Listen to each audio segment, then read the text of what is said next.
एकदा वाईनचे प्रकार समजायला लागले ना की वाईन ऑटोमॅटिकली तुम्ही एन्जॉय करू शकाल। हाय, मी आहे सोनल हॉलंड, इंडियाची एकमेव मास्टर ऑफ वाईन, आणि आज मी तुम्हाला सांगणार आहे वाईनचे वेगवेगळे प्रकार हे कोणते। पहिली आहे व्हाईट वाईन। व्हाईट वाईन ही तुम्ही थंड प्यालीत की तुम्हाला एकदम मजा येईल आणि सॅलड, सुशी किंवा फिशचे वेगवेगळे प्रकार असे काही फूड्स बरोबर तुम्ही याला एन्जॉय करू शकता। नेक्स्ट आहे तुमची रेड वाईन। रेड वाईन देखील रूम टेम्परेचर म्हटलं तरी सुद्धा थोडीशी थंडच प्यायली तर त्याची मजा आहे, आणि हे वेगवेगळ्या टाईपच्या फूड्स बरोबर तुम्ही एन्जॉय करू शकता।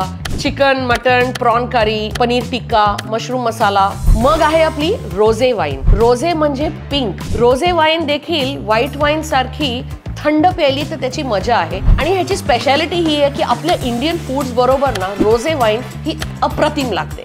मग आली आपली स्पार्कलिंग वाईन, आणि शॅम्पेन हा स्पार्कलिंग वाईनचाच एक प्रकार आहे। स्पार्कलिंग वाईन ही एकदम तुम्ही थंड पिऊ शकता। आणि मग आली आपली स्वीट वाईन, आणि गोड वाईन्स जे असे असतात ते आपण एखादी जिलेबी आली, गुलाबजाम आलं, या अशा सगळ्या डिशेस बरोबर आपण स्वीट वाईन्स एन्जॉय करतो। फक्त लक्षात ठेवा कमी प्रमाणात प्यायचे आहे आणि आपले फ्रेंड्स, फॅमिली या सगळ्यांबरोबर शेअर करायचे आहे। चला, आता मला कमेंट्स मध्ये नक्की सांगा तुम्हाला हा व्हिडिओ आवडला का? मी असे काही व्हिडिओज मराठीमध्ये तुमच्यासाठी अजून बनवू का? मला नक्की कळवा। चेअर्स।